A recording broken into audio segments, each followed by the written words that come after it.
Powered by Fantasyverse.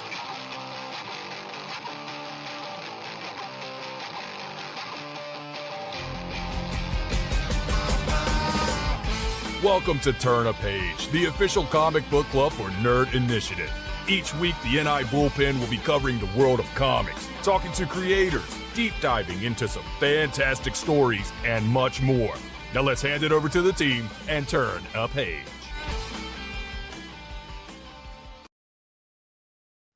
Welcome to a very special edition of Turn a Page, the official comic book club for Nerd Initiative. My name is Ken M. You know me as the host of the ODPH podcast. I'm also Nerd Initiative Editor-in-Chief.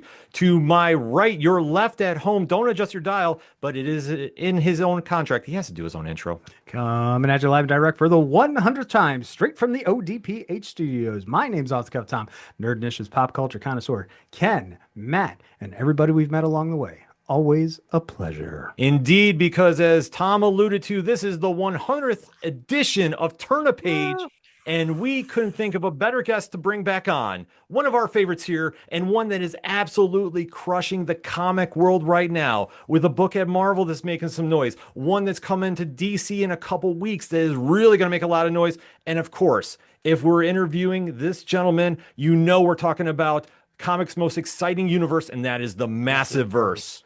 So without any further ado, you know his work from Self-Made and the Singularity at Image Comics, which, by the way, more people got to be talking about. That book is absolutely mind-blowing. Mighty Morphin from Boom Studios and Giant Silver Surfer, What If, and Ultraman and versus Avengers at Marvel. My God, he's doing so much. But the things that we know him best for, obviously, is Spider-Verse versus Venomverse at Marvel. Immortal Legend Batman's coming soon from DC Comics. And of course, if you're talking about the Massiveverse, it's the book that's got everybody going. Inferno Ignite, yeah, like it's LA Knight from the WWE. And that is Inferno Girl Red, one of the most anticipated Kickstarters of 2025. Book 2 is going to be dropping. It is our honor and privilege to bring back the one and only MAT GROOM to Turn a Page. Matt, what is going on? Every time you do an intro like that, I feel bad because there's just no way I could like return that energy and the oratory skill. But I will say I am so grateful and honored to be here for episode number 100. Like that's huge. That's a big honor. So thank you so much. Oh, it's our absolute pleasure to bring you back. Like I say, you've been absolutely crushing it this year with, like we say, one book that's out right now, one that is shortly coming, and then one that is getting released on Kickstarter later this year, or we'll get an update about that. So let's start off with what's going on right now, and that is what you're doing over at Marvel Comics in the Spider-Verse, or should I say the Spider-Verse versus Venomverse. Venomverse. So how did this whole story come about?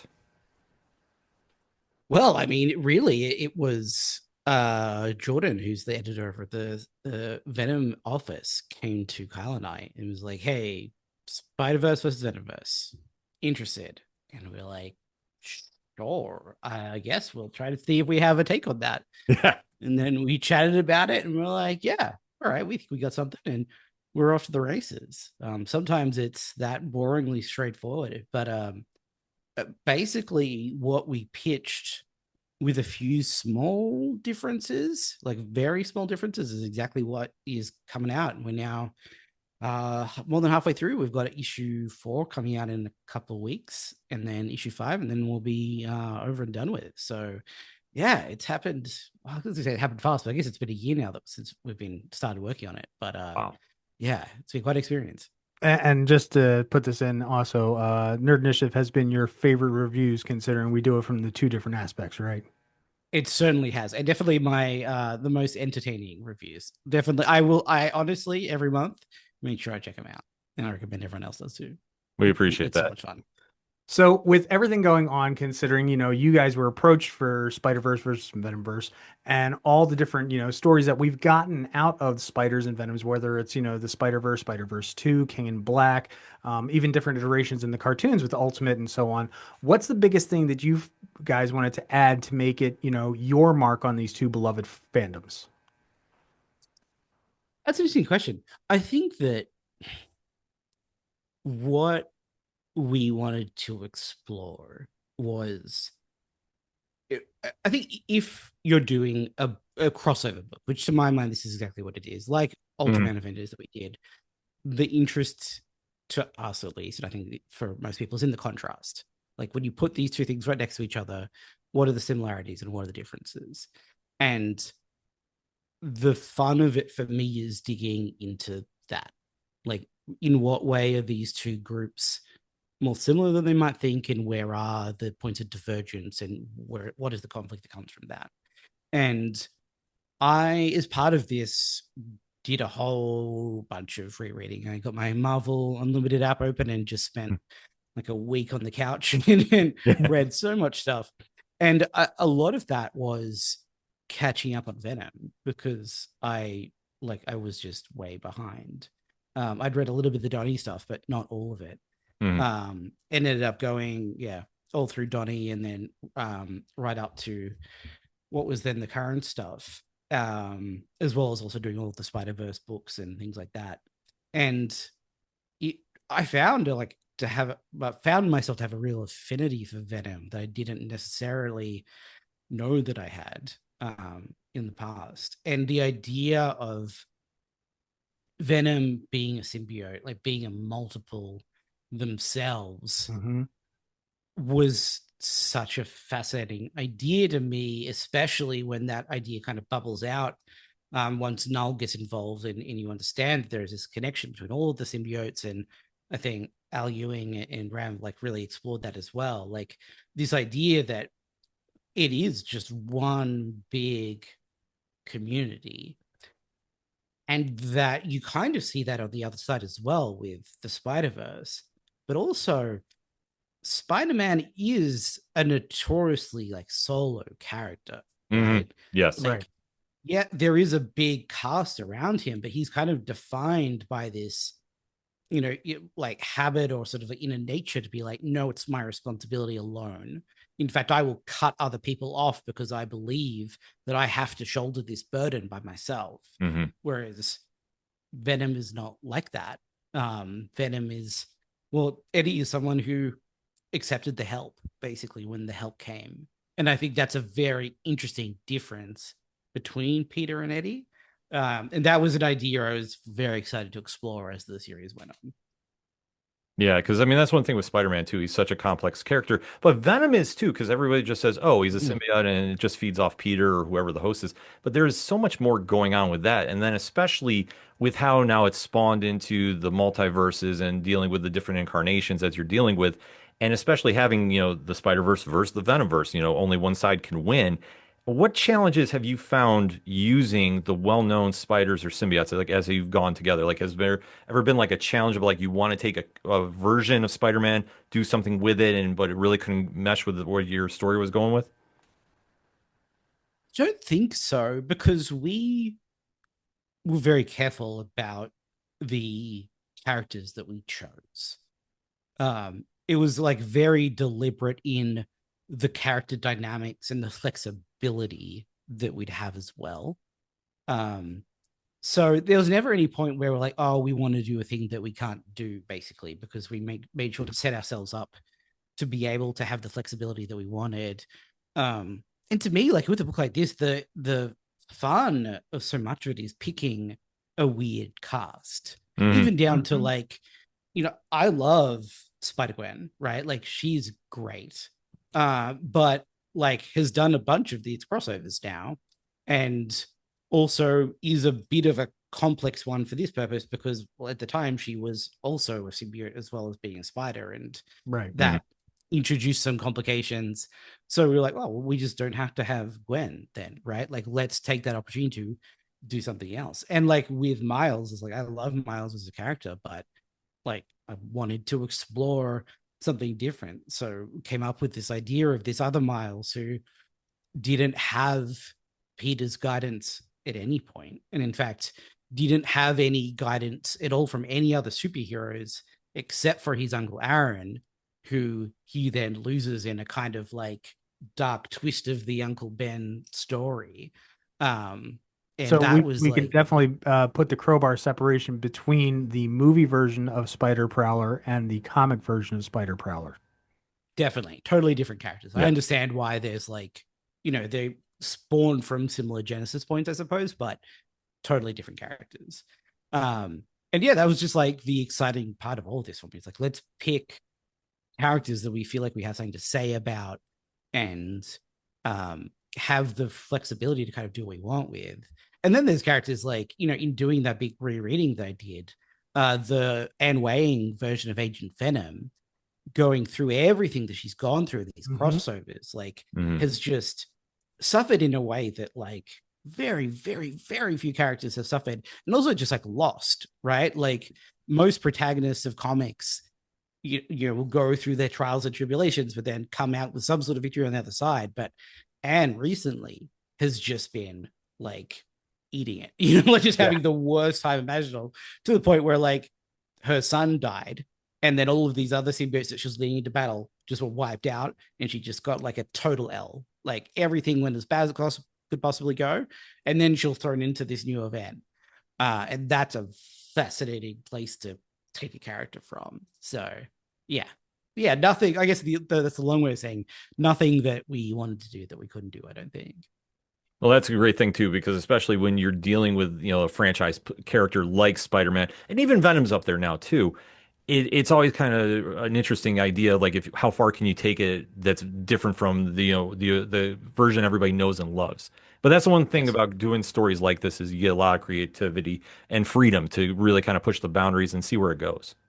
Now, absolutely. Speaking of freedom, you and I have a conversation we need to finish up here. Okay. Oh boy. Our certain friend, Mr. Trenchcoat. Okay. Now, knowing that Toei was extremely protective of, you know, Yamashiro, what extra steps did you have to go through to introduce his Venom and his, you know, Leopardon's rival Mecha?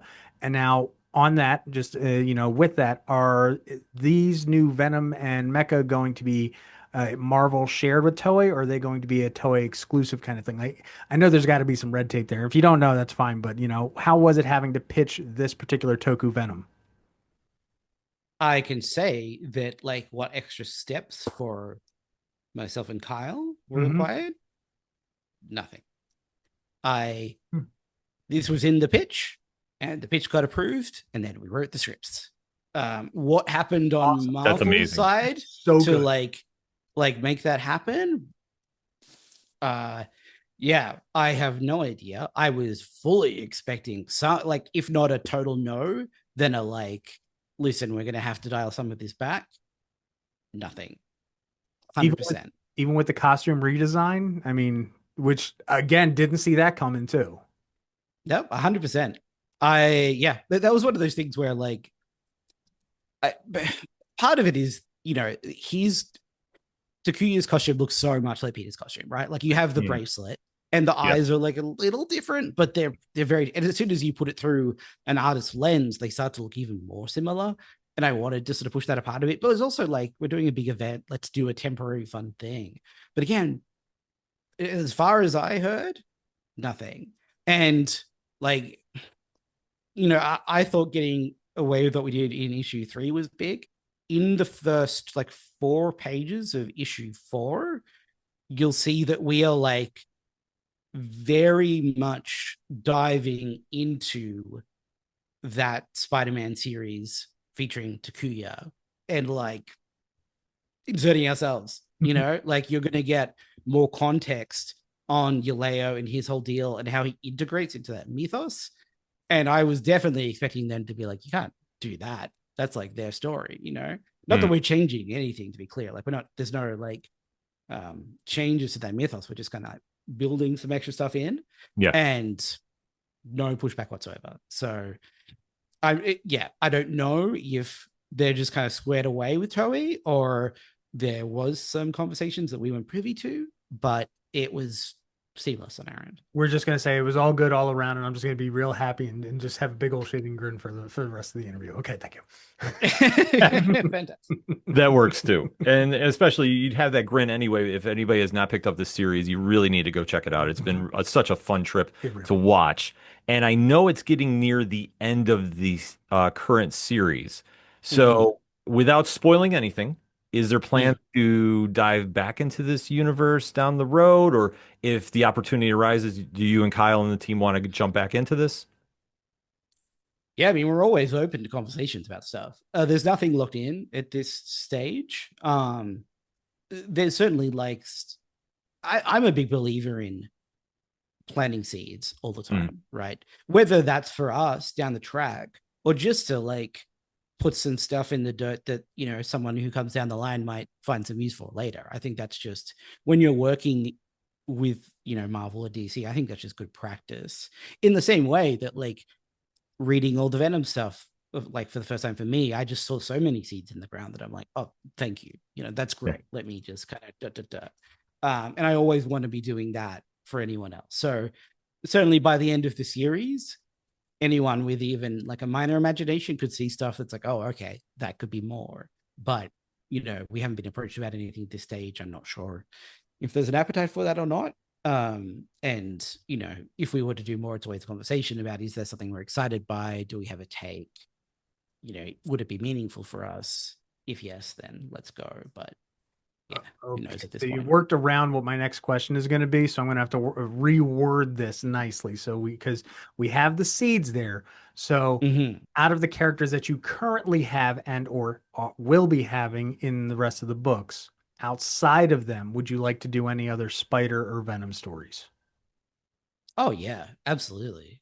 I mean, I think that, I guess as I was kind of alluding to before, I found myself coming out of this with a real affinity for Venom.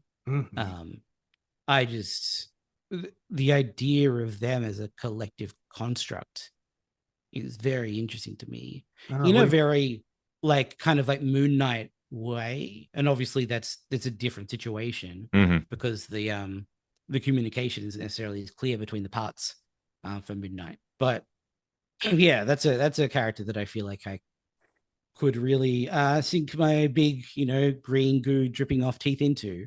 But yeah, we'll see if anything like that arises. Oh, could you imagine Matt doing Maximum Carnage or Separation Anxiety too? Yeah, we need to put this out in the world.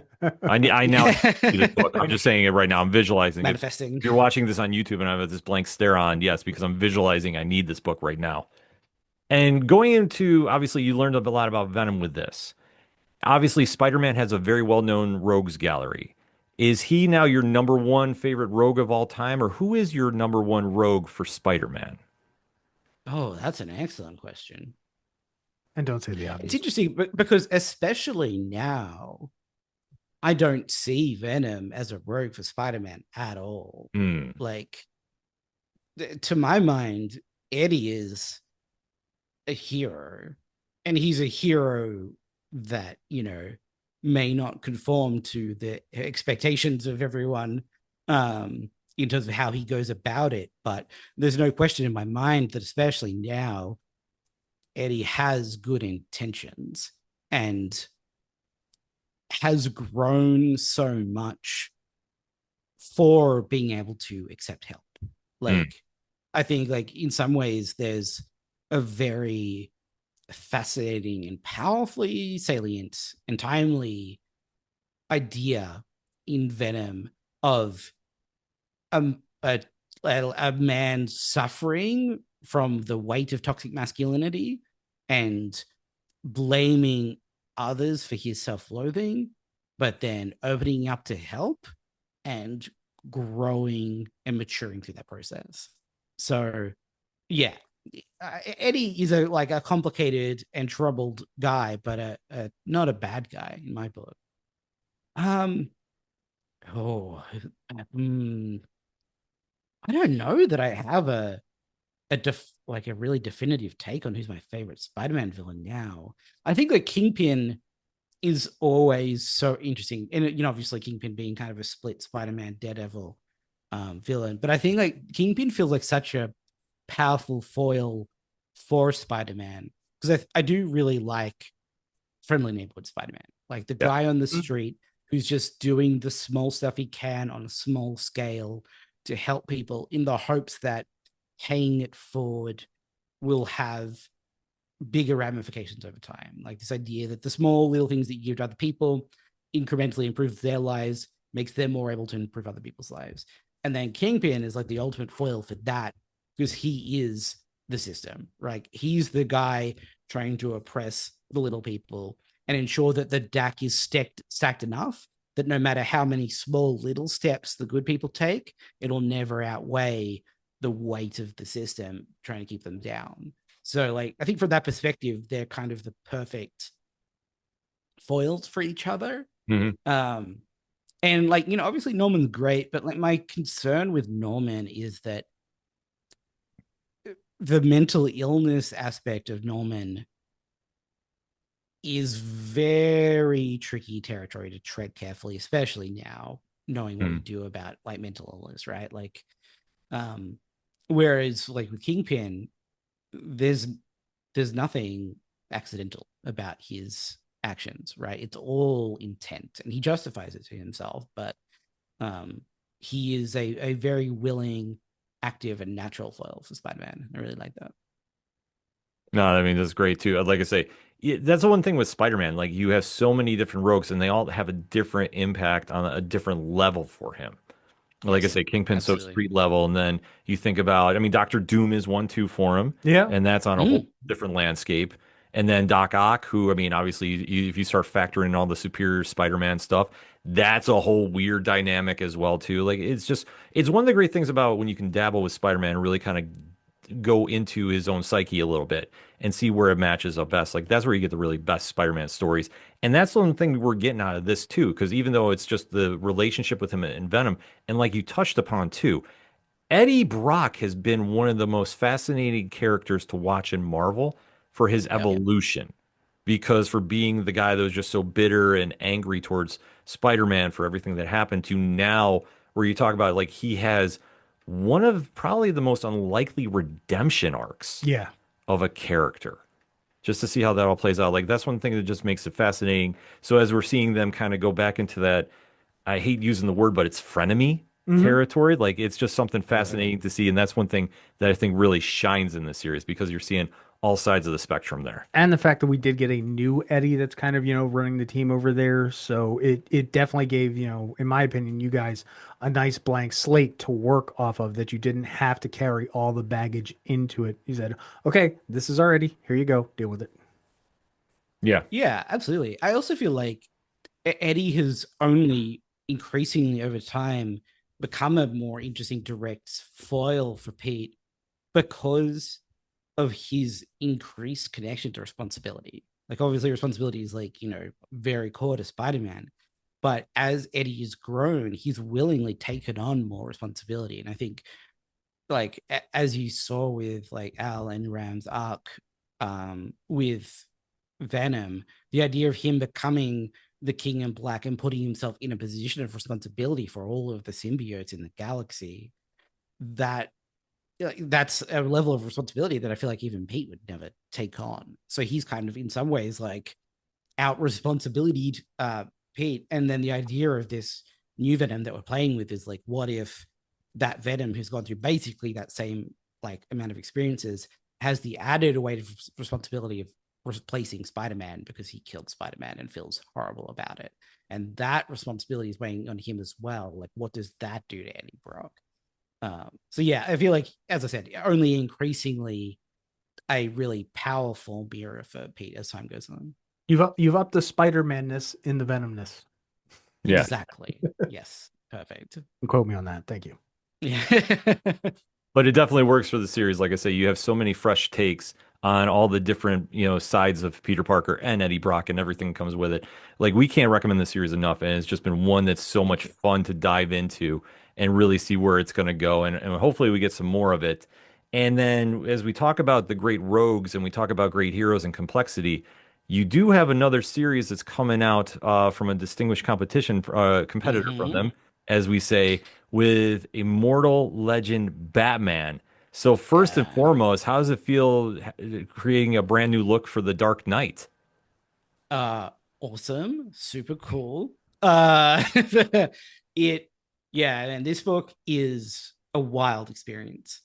In part because it was something that we pitched to DC like I think 4 years ago now, and it got approved and we were off to the races with Dan doing the art. And then all of the editors that we were working with got laid off in that huge round of DC layoffs. And then suddenly we had no contacts at DC and the book was dead. So we were like, I was jazzed and ready to go for this book years ago, and then had made my peace with like it's gone. It's never coming back. And then Matt Levine, awesome man, who worked as an editor with Kyle on the Rangers books, ended up at DC and reached out to us and was like, hey guys, you have any pitches? And we're like, well, we have a pitch that is ready to go because it was at DC years ago, and here it is. And he looked at it, he's like, yeah, absolutely. And of course, at that point, Dan wasn't available anymore because thankfully the universe has realized he's the most talented man in the world. And he's booked out from here until 2040. So we had to reach out to Dan and be like, hey, is it okay if we use this design, even though you won't be able to be the artist on the book? And he's like, number one, yes.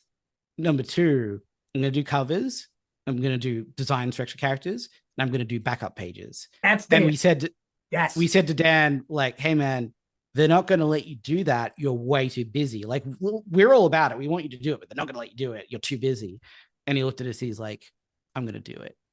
And he's doing it. I don't know how. Like, if you've seen the credits that Dan, like how many books Dan is on right now, Dan Moore is on so much. Yeah, so much. And the pages are incredible. Yes. Like, there's no drop in quality. Like, he is somehow doing all of these books fantastically well. So yeah, that it feels great because I thought it was never going to happen. Now it's reborn and I get to do it with my INFERNO GIRL RED team, which is incredible. And it also feels incredible because honestly, it feels like an image book. Like, we've been given so much creative latitude. We've been given extra pages every issue to make it feel like a huge like event. And we're being given a level of freedom that is unbelievable, to the extent that, like, I'm sure you guys know, Kyle has a bit of a reputation for doing kind of bold out of the box stuff. And Kyle, issue 3, yeah, I know, right? For issue 3 of the book, we said to Matt Levine, like, hey, we've got a bit of a wild idea. I'm not sure anyone's ever done anything quite like this, but could we do this? Fully expecting him to be like, guys, come on, it's a big 2 book. We need to be a little sensible here. And he was like, nah, go for it. Let's do it. Let's take a big swing. So yeah, it feels good. I'm so excited about this book, guys. Was it, kind of like bringing the Megazord back together with all the, the Infernal Girl team and the Ranger team? Like, what was that like for you to really just bring all the pieces back in? Oh, it felt so good. And on top of that, how did the concept come about? Because, I mean, having that particular team and group around, like, did we say, oh, we're pushing it a little too far here, we're pushing it a little over there? I mean, well, when we as I said, we knew we couldn't get Dan because Dan was too busy to do the whole book. So we're having a conversation with Matt Levine about possible artists. And Kyle and I knew that Erica just needed a bit of a break from INFERNO GIRL RED because she's been going so hard on it for so long. And that was, like, regardless of this project, that was going to happen anyway. We sort of had agreed, I'm going to take a little break. So we knew she was, like, available. So Kyle and I said, like, what about Erica? And Matt Levine immediately went, oh, I'm so glad you suggested it because I thought Erica would be great. And, like, I love her work on INFERNO GIRL RED, but I didn't want to seem like I was trying to steal her from that. So like, no, this is great. Let's do it. So we were all very excited about that. And then as soon as we said that, we're like, well, nobody colors Erica like Igor. Like, Igor and Erica are a very powerful, potent chemical combination that you really don't want to separate. So we'll get Igor in. And at that point, it's like, well, Becca is kind of a very important part of that chemistry too. And I feel very strongly about Becca because I'm very picky about my lettering. Because I feel like, the letter is the voice of the writer. And she's just so good at understanding what I am looking for. And also, she's now Eisner-nominated Becca Carey on all those absolute DC books. So it's not like it was a hard sell to be like, she's great. Yeah. So, like, yep, let's bring in Becca as well. And at that point, it's like, well, the whole team's here. And it was, frankly, like, somewhat easy because we're able to point to INFERNO GIRL RED and be like, do you like this? Well, get the people, like, you need everyone if you want something like that. And they were all about it. So, yeah. And it's so exciting too to, like, obviously I love INFERNO GIRL RED, but it is a smaller book because it's a small independent book, and being able to expose all of those individuals individually, but also their collective talents to a Batman scale audience, I hope is going to be very beneficial for all of them in terms of their careers. And I certainly think they all deserve it. So That's another yeah, t-shirt. I have a Batman scale audience. Tom is just a marketing genius tonight, folks. He's on it. Yes. Yeah. But, I fully agree with you. I think once everybody gets this book in their hands, it's going to just boost everybody up around. And obviously, with another book coming down the road. But in case anybody's not familiar with what Immortal Legend Batman is going to be, what is the elevator pitch for it to the audience? So what we're doing is we're taking our love of tokusatsu, which is the Japanese genre of live action material that Power Rangers comes from via Super Sentai and things like Kamen Rider. We're taking that, and then we're taking big sort of like cosmic space opera, and then we're taking like lone gunslinger western, and we're mixing all those elements together, and then we're throwing in everything that's great about Batman, and then that's the book. So it's set far into the future of humanity. Humanity has expanded to the stars. They live on many, many worlds. But the process of getting there opened up a tear in the universe that let through these monsters called shadows that plague humanity. They're kind of like the price we had to pay for our global expansion. And there are 3 heroes out there that have seemingly existed for hundreds and hundreds and hundreds of years that fight back these shadows on humanity's behalf, the immortal legends Batman, Robin, and Nightwing. They are 3 co-equal partners, a team that works together to protect us. And they've been doing that for, all of this time. But now the immortal legend Batman seems to have abandoned his duty. He's abandoned Robin and Nightwing to go off on this other quest of his own that no one really understands. And that's where we pick up our story. Sold. yeah, take my money. Yeah, I was already sold at the announcement, but now I'm just like, how many? Sold when you said Dan Moore. Yeah. You didn't have to say anything else. Yeah, totally. Yeah. No, I was sold the minute I saw the creative team, Dan Mora covers. I mean, like, this is nothing but a big bucket of win. Like, you can't, if you're a comic fan right now, there's no possible reason you should not be picking this up for issue 1. Like, there really isn't. No. I'm sorry. I'm putting that out in there, and especially like for you as a writer on this, and now you're dealing because this is under the Elseworlds brand at DC. Yes, that's right. So I would say, is it more challenging or less challenging? Because this is a debut with an iconic character. Is that more of a challenge, would you say, for you as a writer for your debut? Because everybody's like, first impressions make everything. Your first Batman story is this. Well, interestingly, technically, not my first time writing Batman, believe it or not. I had a short story many years ago in a Valentine's Day anthology that was a Slam Bradley story, and it had like 1.2 pages of Batman. So Really? Yeah, with that under my belt, I felt I was perfectly equipped and experienced to do this. Yeah, 1.2 pages. It's still in the record books. My apologies, everybody. I apologize for the correction there. No. I loved having the most obscure little details in my bibliography. Again, another t-shirt. Yeah. Oh, I'm gonna have a closet full by the time we're done.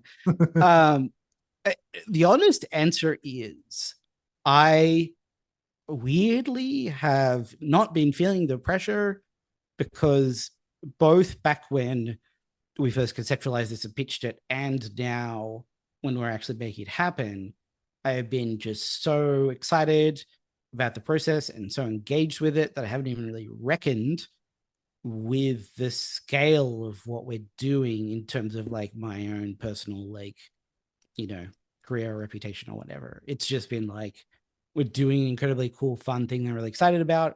And I've just been sort of like heads down in that. The only like little taste I've been getting, I guess, of like, the consequences of all of this has been when I've been like promoting it on social media and seeing every single thing just like blow up, which is of course hugely, it's like Dan drawing a sick Batman that he designed. Like that by itself is just a very powerful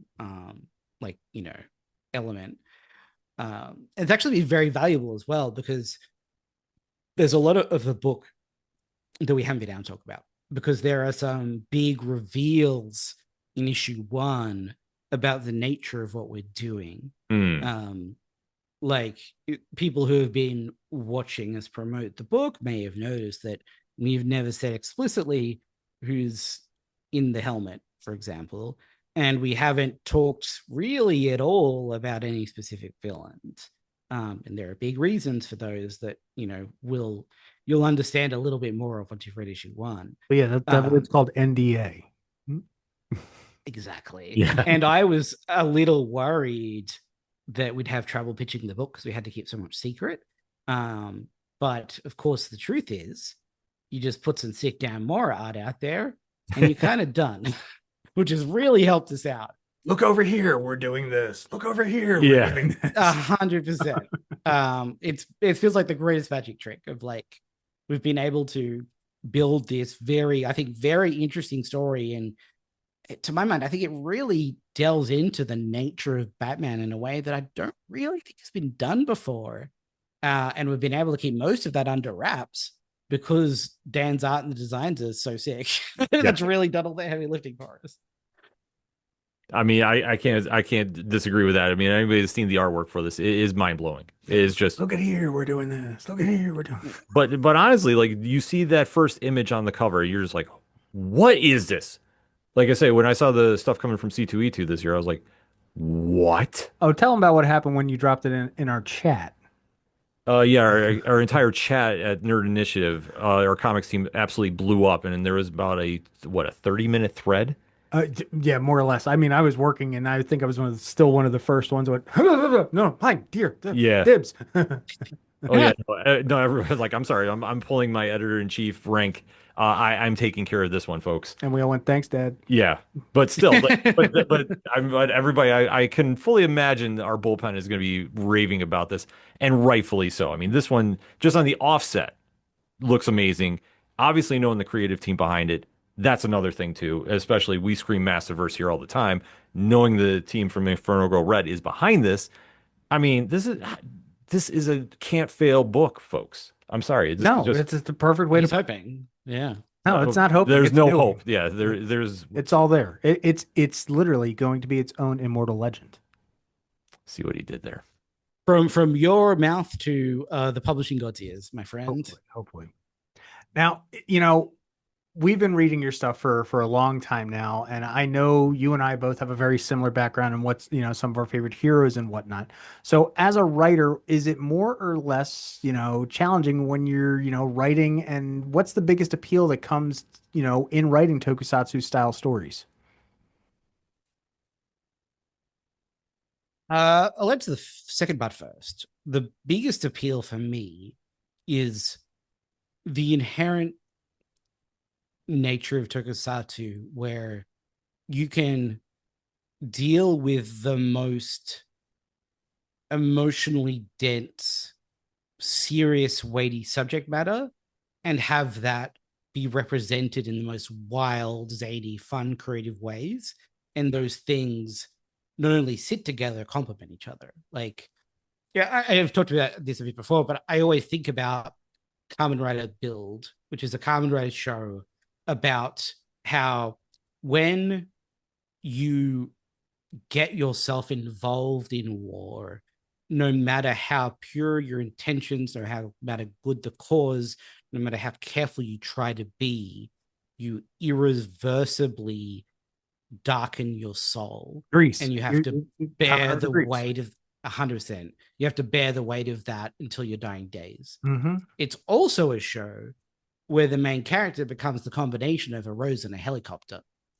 And True. those two things are the same in their minds. There's no contradiction, right? Like this wildly, like some would say, silly level of creativity and the like deeply earnest, meaningful subject matter empower each other. Yep. And I love that about tokusatsu. And I think that's definitely something we're aiming to do with this book, which is like... Now, I'm going to flip around and say Kamen Rider owes with having to deal with one's emotions and everything that involved with the greed, but I see exactly where you're coming from with Build as well. 100%. Yeah. So like there's like that I love. I think the like challenge of it as ever is to make sure that you are trying to learn with an open mind and genuine curiosity from another way of storytelling, and not just doing a pastiche and not just doing straight cultural appropriation. Like what I hope that we're doing is in like studying, trying to learn from this genre, is building on new ways of telling stories and then bringing a lot of our own stuff to it and bringing like other genres to it to create something new that's not just like wholesale lifting something else. That's always been my intent. And obviously it's like, it is territory where you have to kind of walk carefully, but I'm always very heartened by knowing that there's this like decade long history of these cultures learning from each other. Like I always think about like Mr. Subaraya, the creator of Ultraman, and Jerry Anderson, who created Thunderbirds. They were learning from each other to the point where like they were like crossing oceans to visit each other to learn about what they were doing each other, like with the miniatures and things like that. Like they were so inspired by each other that they were influencing each other's work. Or even like, you know, we wouldn't have Super Sentai and Power Rangers the way we understand it if it wasn't for Japanese Spider-Man, which first introduced the idea of the giant mecha that then became a staple of Super Sentai. And that came from the Japanese being like, Spider-Man's really cool, but we want to kind of do our own thing with it, right? Like there is this long history of this cultural exchange. And I think as long as you come to it with genuine open mind and a willingness to build rather than just kind of ape or take, hopefully it is a sort of a net positive. I just got goosebumps. I'm just saying. Yeah. I mean, like I said, there's a lot to be excited about this. And then, I mean, I can't fault you on that. You know, but going into the Batman story, something to go back a little bit what you were saying about everything that's great about Batman. For you as a writer, what is the biggest appeal about writing Batman? Oh, I mean, a part of the appeal of Batman for me is just his tremendous flexibility. I think like the, if not the reason, a huge reason that Spider-Man is the most successful Marvel character and Batman is the most successful DC character is because you could put them in such a radically different context, in such radically different types of stories, and they still work. Like you can do a very silly little cartoon for kids with Spider-Man, and you can do the same with Batman, and they could be absolutely great. And you can do very dark or cerebral or street level stories with those characters, and they work just as well because the core is so strong and so flexible. So I think like that makes Batman, obviously, like you see a lot of Batman Elseworlds, right? And I think part of that is just Batman's tremendously popular. Batman's easy to sell a book on. But I think part of it is just Batman lends himself well to that flexibility so much. And I think the other part of it is like Batman is such a relatable character because he is so flawed. Like we love Batman because of how effective he is and how aspirational he is. But, you know, we also never lose sight of the fact that it all comes from pain. It is a real wound that powers everything. And there's like a beautiful tragedy in that, right? That like all of the good of Batman would have never come unless he was so grievously, horrifically wounded in a way that we would never choose to wound anybody. And that's like, yeah, I mean, I feel like if you can't find a story in that, then maybe you shouldn't be writing comics. Fair points. Fair point. Yeah. So yeah, listen, we're definitely going to get into all of that, but being able to do that with this like drastically reimagined world and that like creator-owned feeling of freedom to build our own universe and our own history from scratch and really rewrite all of the rules, that feels like such a tremendous privilege. It's like all of the power of Batman without any of the restrictions, which that feels almost unfair to be able to do that, frankly. Nah, I fully agree about that. Now, since you've been writing now for, you know, have I now coined the big old two, and also independently with the Massiverse, has your writing style or habits changed based on the brand or by the team you work with? Oh, interesting. I don't think my inherent style has changed necessarily. I think there are like traditionally there are restrictions when you're working for something that you don't own. Again, I haven't really felt that a lot with Batman, but um, even when we're doing Ultraman, like we kind of invented our own universe, we're very cognizant of the fact that, like, you know, Ultraman is owned by Super Raya and everything went through approvals with them, and they were great about all of it. And their notes always came from a place of like the ethos of Ultraman. They really respected, but Mhm. it is still like you're being guided a little bit by somebody else. But I think that the what does change is how I work or how I write for different artists, and I feel like that's just responsible collaboration. Hmm. Like I feel like you kind of just have to try and play to the strengths of your partner, which isn't to say like, you see what they do best, you're like, yeah, let's just do more of that. Like you always want to be pushing them as well, but if you know what they excel at, and especially what they're passionate about, Right. then you're going to get the best work out of them. And I really do, like we had an artist change halfway through Spider-Verse versus Venomverse, but when I was first starting with Luciano, we had big conversations about just like, what are you excited about? What would you like to draw some more of? Like, how can we work that into the story? Because I think he's such an exceptional artist. Mhm. So is Jim, who we're working with now, of course. That you just kind of want to give that freedom to the artist and get them excited by the material by offering them an ability to be their best selves. So yeah, I think you should do that. But I think in some ways, like you have a responsibility to some extent to treat big two books like their creator owned books in your ambition. And then when the limitations or restrictions come in, then you sort of meet them, but you never want to like pre-anticipate them and limit yourself before you know what the boundaries are. Which I understand like the inclination to do, because it saves you a little bit of work, right? If you can write it the way you think they want it the first time, then you don't have to do it a second time. But if you do that too much, you only ever end up boxing yourself into a pen that might not even exist. So yeah, you got to try and take the big swings, I think. Yeah, absolutely. I mean, if you got the chance to go for it, and especially taking big swings with the big two. We kind of teased this with the when we talk on Marvel, but obviously with DC, if the stars aligned, is there a character that you're like, I would love to write, and why? Other than Oh, Batman, that's interesting. Um, well, the boring but true answer is I'd love to take a crack at Superman. Um, I just feel like there's Superman just feels like such a vital character now. And I Mhm. think thankfully the movie both proved that again and made a lot out of that, which is great and validating to Superman fans, I think.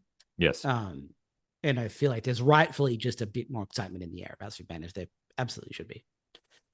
Uh, I've always had a weird fascination with the question, and I even struggle to articulate it. I think there was just something, especially even just like the original Denny O'Neil stuff. Like Okay. Denny O'Neil was out there just kind of like being a very kind of grounded, sort of philosophical that I really jam with, you know?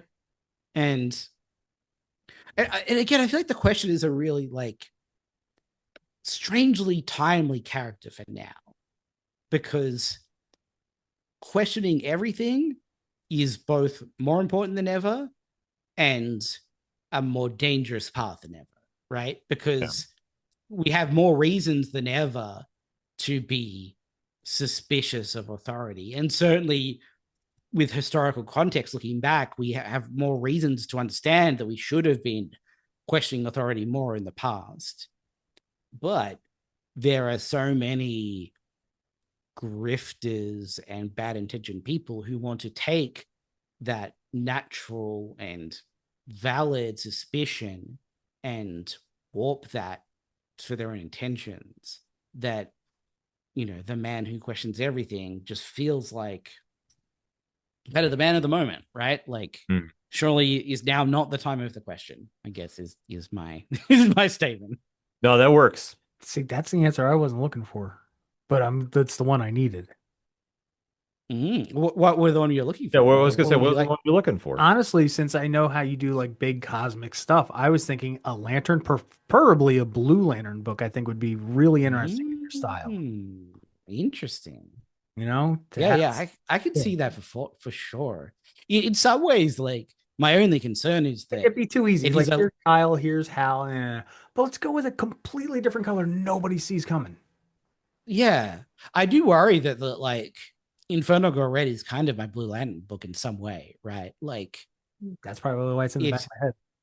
yeah, like Inferno Girl Red is kind of like a, optimism, hope powered, energy based superhero. But yeah, maybe the like cosmic nature and backdrop of that would give me some extra wrinkles to work with. I don't know. There's a lot of possibilities. I could definitely see that too. But yeah, the question, I like the question one. Yeah. That now another thing I need to put on the ether because I need to see this book. Yes, we're gonna definitely be throwing that out there too. And obviously with Immortal Legend Batman coming out August 27th, Spider-Verse versus Venomverse is out right now. And obviously we have one book that we cannot overlook coming out via Kickstarter. And that is one Cassia Costa and the Adventures of Inferno Girl Red, Book 2. What is the latest we update concerning the Massiverse pillar? Yeah. Absolutely. Well, for our Kickstarter backers, we have finally gone to print on the book. There was a little delay in production in terms of like actually the creation of the book, but there were far bigger and unforeseen delays in getting the book to print. As I kind of alluded to in my last Kickstarter update, 2025 is a weird year to try and get physical things across US borders, and figuring out how to do that, especially when you sort of like pre-charged everybody years ago, has been difficult. And I'm sure we're not even through the end of the difficulties of that, but it is ink is being pumped onto paper right now. So the book is done, it's being printed. We're not exactly sure how long fulfillment will take, unfortunately, but we'll keep people in the loop. And then once, we will be aiming, I think, to have single issues of Inferno Red Book 2 hitting retail stores at the end of the year. Okay. I imagine that it will probably bleed over a little into 2026 as well. And then thereafter, we'll get a trade paperback out sometime in 2026, probably, hopefully, like earlier in 2026.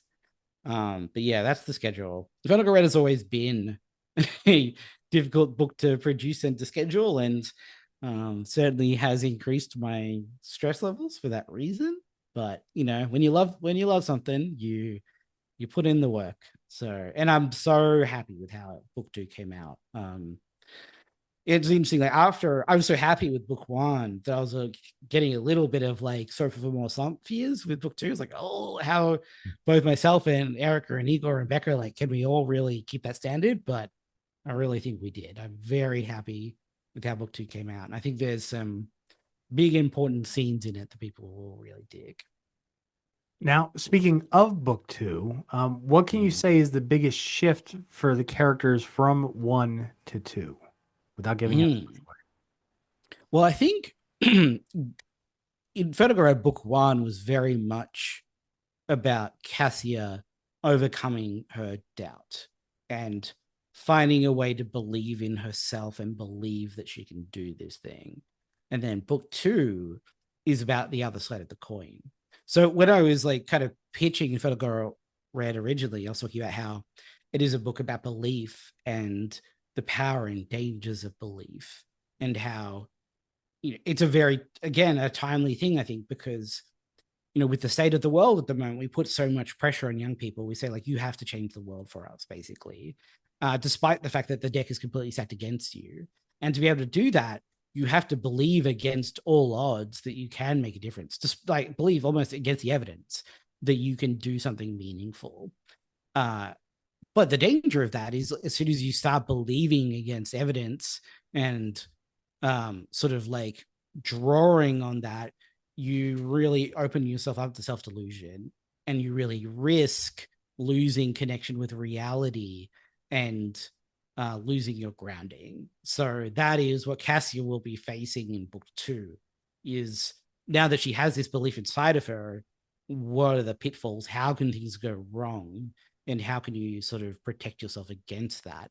And she's going to be doing that, having suffered a pretty big loss, a big tragedy at the end of book 1, and also having to form new connections with a support network that, you know, hasn't really gelled as a team yet and haven't really figured out their stuff. And a new mentor that has a lot of flaws of her own and does it kind of herself deliberately didn't take on any proteges because she understood her own flaws, and now left with no choice is going to have to figure out if she can positively shape a young person or if she's only going to like continue her own mistakes. So those are the sort of big thematic things going on. And then we have new antagonists, which is always fun, new threats, new looks into the history and world building in INFERNO GIRL RED, and maybe even a deeper understanding of what this is all about and the big force that is the antagonist at the heart of the book. I can't wait. Like I say, would you and Erica and Igor and Becca all do, like I say, this is just top level storytelling. And so this is why Thank you. we get DM'd all the time about like when is the next INFERNO GIRL RED book coming out, and everybody is really carrying that energy too, especially when the Kickstarter came out, and this is what, especially with the Massiverse right now, and what everybody's doing, redefining what we know as traditional superhero stories and really modernizing a lot of like the real world concepts, so to speak, into it, and really giving just a fresh take on it. That I think that this is what fans are really just excited to see, and they can't wait to get their hands on this when it comes out later this year. Or if you signed up on the Kickstarter, which everybody should have, like I said, we just definitely have to really push that. I have to go check the episode. Did I do it live while we were on it last time? You've done that multiple times, so I'm going to say within 100 episodes, I will say Probably. probably. That'll be the nice way to put it, Tom. But Matt, let's throw one last question at you, because obviously this year has been the year of crossovers, and one is up, especially with Marvel and DC, Deadpool, Batman. So if you had the chance to cross over any two characters from those universes for a story, who would it be and why? That is an excellent question. Oh, not one Who I've you got, given Ken? any Who do you thought got? to. Let the man think. Who do you got?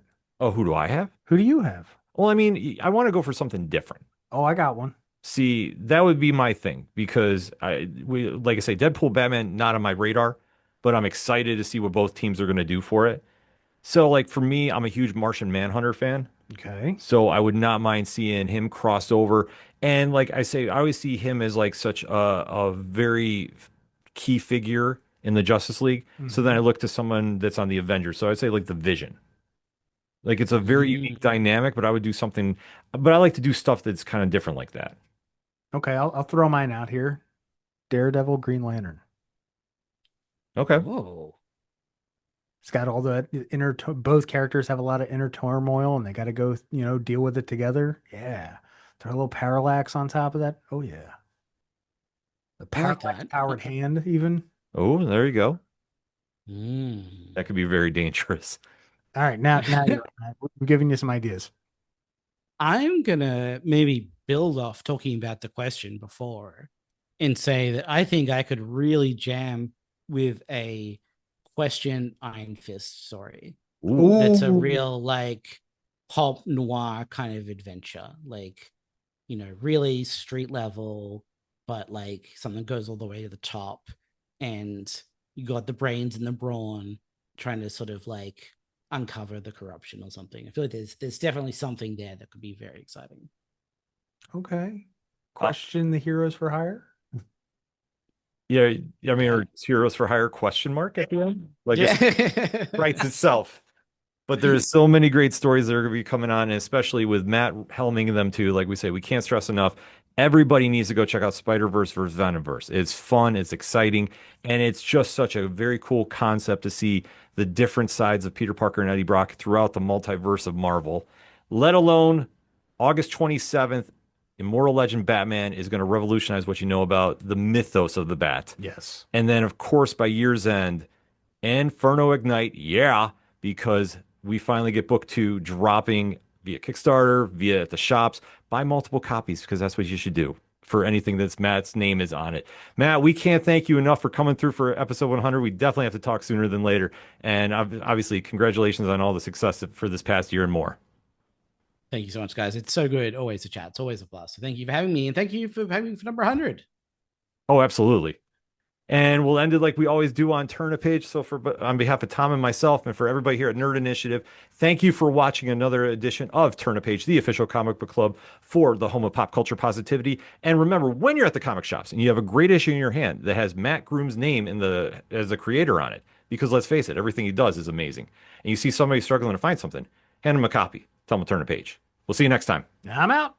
The content you've just watched is part of the Nerd Initiative Network. Make sure to like and subscribe to our YouTube channel, and don't forget to check out nerdinitiative.com, the home of pop culture positivity.